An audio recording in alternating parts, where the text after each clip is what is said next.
Selamat datang saudara-saudari. Hari ini kita mau mendengar 1 Korintius babak ke-14. Mari kita bermula bersedia. Penjelasan tentang kurnia daripada Roh Allah. Oleh itu, kamu harus berusaha untuk mengasihi orang lain. Berusahalah juga untuk menerima kurnia-kurnia daripada Roh Allah. Terutama sekali kurnia untuk menyampaikan perkabaran daripada Allah. Orang yang bercakap dalam bahasa yang ajaib tidak bercakap dengan manusia, tetapi mereka bercakap dengan Allah. Tidak seorang pun dapat memahami apa yang dikatakan oleh mereka, kerana Roh Allah menyebabkan mereka berkata-kata tentang hal-hal yang hanya diketahui oleh Allah. Tetapi orang yang menyampaikan perkabaran daripada Allah berkata-kata kepada manusia. Dengan demikian, mereka menguatkan, menggalakkan dan menghiburkan orang lain. Orang yang bercakap dalam bahasa yang ajaib hanya menguatkan diri sendiri. Sedangkan orang yang menyampaikan perkabaran daripada Allah menegurkan jemaah. Alangkah baiknya jika kamu semua dapat bercakap dalam bahasa-bahasa ajaib. Tetapi lebih baik lagi jika kamu semua dapat menyampaikan perkabaran daripada Allah. Orang yang dapat mengkabarkan berita daripada Allah lebih berguna daripada orang yang bercakap dalam bahasa-bahasa ajaib, kecuali ada antara jemaah yang dapat menjelaskan supaya jemaah dapat dikuatkan. Saudara-saudara aku, seandainya aku datang kepada kamu dan berkata-kata dalam bahasa-bahasa yang ajaib, apakah faedah bagi kamu? Tentu tidak ada faedahnya sama sekali. Lain halnya jika aku menyampaikan suatu kenyataan daripada Allah, atau menjelaskan sesuatu tentang Allah, atau menyampaikan berita daripada Allah, ataupun mengajar. Marilah kita ambil contoh alat-alat muzik yang tidak bernyawa, seperti seruling dan kecapi. Jika not-notnya tidak dimainkan dengan jelas, bagaimanakah orang dapat mengetahui lagu yang dimainkan? Jika trompet ditiup dengan tidak menentu, siapakah yang akan bersiap untuk berperang? Demikian juga, siapakah yang akan memahami apa yang kamu katakan jika perkabaran yang kamu sampaikan dalam bahasa yang ajaib itu tidak jelas? Kata-kata kamu itu sia-sia sahaja.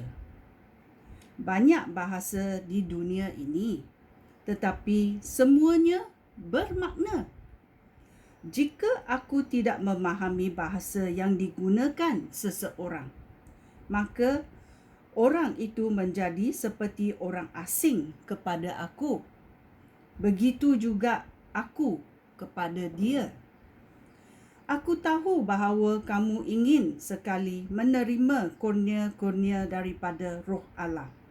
Tetapi yang terutama, kamu harus berusaha untuk menggunakan kurnia-kurnia yang dapat meneguhkan jemaah. Seseorang yang bercakap dalam bahasa yang ajaib harus berdoa supaya Allah juga menganugerahkan Dia kurnia untuk menerangkan apa yang dikatakannya itu. Jika aku berdoa dalam bahasa yang ajaib, roh aku memang berdoa, tetapi fikiran aku tidak terlibat. Jika demikian, apakah yang harus aku lakukan? Aku akan berdoa dengan roh aku, tetapi aku akan berdoa dengan fikiran aku juga. Aku akan menyanyi dengan roh aku, tetapi aku akan menyanyi dengan fikiran aku juga. Jika kamu mengucap syukur kepada Allah dengan roh kamu sahaja, orang lain dalam pertemuan itu tidak dapat berkata amin. Ataupun aku bersetuju apabila kamu selesai berdoa. Dia tidak memahami apa yang kamu katakan, meskipun doa kesyukuran kamu itu baik. Tetapi kamu tidak menegurkan orang lain. Aku bersyukur kepada Allah kerana aku lebih sering bercakap dalam pelbagai bahasa yang ajaib daripada kamu semua.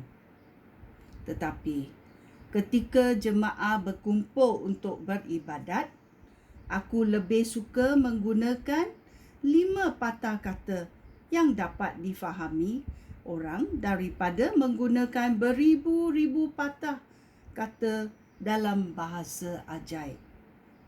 Dengan demikian, aku dapat mengajar orang lain dengan jelas. Saudara-saudara aku, janganlah berfikir seperti kanak-kanak.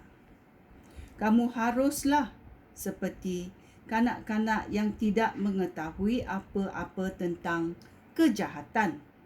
Tetapi kamu harus matang dalam pemikiran kamu. Di dalam Alkitab tertulis, Tuhan berfirman melalui orang yang berkata-kata dalam bahasa yang ajaib, aku akan berfirman kepada umat aku. Bahkan melalui orang asing, aku akan berfirman kepada umat aku. Namun demikian, umat aku tidak mahu mendengar firman aku. Oleh itu, kurnia untuk bercakap dalam bahasa-bahasa yang ajaib adalah tanda untuk orang yang tidak percaya kepada Kristus dan bukan untuk orang yang percaya kepada Kristus. Tetapi kurnia itu menyampaikan perkabaran daripada Allah adalah tanda untuk orang yang percaya kepada Kristus, bukan untuk orang yang tidak percaya kepadanya. Ya, tetapi kurnia untuk menyampaikan perkabaran daripada Allah adalah tanda untuk orang yang percaya kepada Kristus, bukan untuk orang yang tidak percaya kepadanya. Andai kata jemaah berkumpul lalu semua orang mula bercakap dalam bahasa yang ajaib, dan andai kata beberapa orang luar atau orang bukan Kristian datang, tentu mereka akan menyangka kamu semua gila. Tetapi jika kamu semua menyampaikan perkabaran daripada Allah, lalu datanglah orang bukan Kristian atau orang luar, orang itu akan mendengar apa yang kamu katakan dan menyedari dosa-dosanya. Dia akan disalahkan oleh apa yang didengarnya. Semua hal yang tersembunyi di dalam hatinya akan terdedah. Lalu dia akan merendahkan diri dan menyembah Allah serta mengaku Allah benar-benar hadir di kalangan kamu. Tata tertib di kalangan jemaah, ayat 26. Saudara-saudara aku, beginilah maksud aku. pada waktu kamu berhimpun untuk menyembah Tuhan, hendaklah seorang menyanyi, seorang lagi mengajar, seorang lagi menyampaikan perkabaran daripada Allah, seorang lagi menyampaikan perkabaran dalam bahasa yang ajaib, dan seorang lagi menjelaskan apa yang dikatakan itu. Semuanya harus dilakukan untuk menolong dan membina jemaah. Jika ada yang hendak bercakap dalam bahasa ajaib, paling banyak haruslah 2 atau 3 orang sahaja bergilir bercakap. Seseorang haruslah menjelaskan apa yang dikatakan itu. Tetapi jika di situ tidak ada orang yang dapat menjelaskannya, maka orang yang bercakap dalam bahasa yang ajaib itu harus diam. Biarlah mereka berkata-kata dalam hati sahaja kepada Allah. 2 atau 3 orang yang menerima perkabaran daripada Allah harus menyampaikannya, sementara yang lain mempertimbangkan apa yang dikatakan itu. Tetapi jika seorang yang hadir dalam perjumpaan itu menerima perkabaran daripada Allah, maka orang yang sedang berkata-kata harus berhenti. Kamu semua boleh menyampaikan perkabaran daripada Allah, seorang demi seorang. Dengan demikian, semua orang akan menerima ajaran dan galakan. Kurnia daripada Roh Allah untuk menyampaikan perkabaran daripada Allah harus dikendalikan oleh orang yang menyampaikannya. Allah ialah Allah yang suka akan ketertiban, bukan kekacauan. Seperti yang berlaku di semua perjumpaan jemaah Allah, kaum wanita haruslah berdiam diri. Mereka tidak dibenarkan berkata-kata. Mereka harus patuh kerana demikianlah ajaran Taurat. Jika mereka hendak mengetahui sesuatu, mereka harus bertanya kepada suami mereka di rumah. Amatlah memalukan jika seorang wanita berkata-kata di hadapan jemaah. Perkabaran Allah tidak datang daripada kamu, dan bukan kamu sahaja yang menerimanya. Jika seseorang menganggap dirinya mempunyai kurnia untuk menyampaikan perkabaran daripada Allah atau mempunyai kurnia lain daripada Roh Allah, orang itu harus sedar bahawa apa yang aku tuliskan ini perintah daripada Tuhan. Jika dia tidak mahu menerima perintah itu, janganlah pedulikan dia.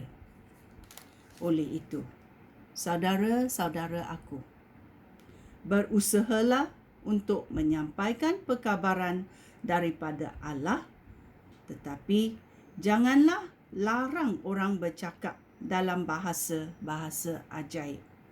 Semuanya harus dilakukan dengan baik dan teratur. Ya, kita mesti tahu bila kita percaya kepada Allah, Roh Allah akan memberi kita ucapan bahasa-bahasa ajaib. Dan bahasa-bahasa ajaib ini adalah untuk menguatkan diri sendiri. Ini adalah dalam 1 Korintius babak 14 ayat 4. Orang yang bercakap dalam bahasa yang ajaib hanya menguatkan diri sendiri.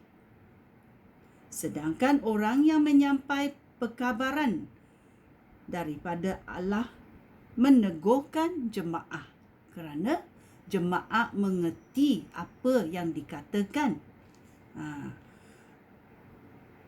Okey, ini adalah 1 Korintius babak ke-14. Sekian, terima kasih. Shalom.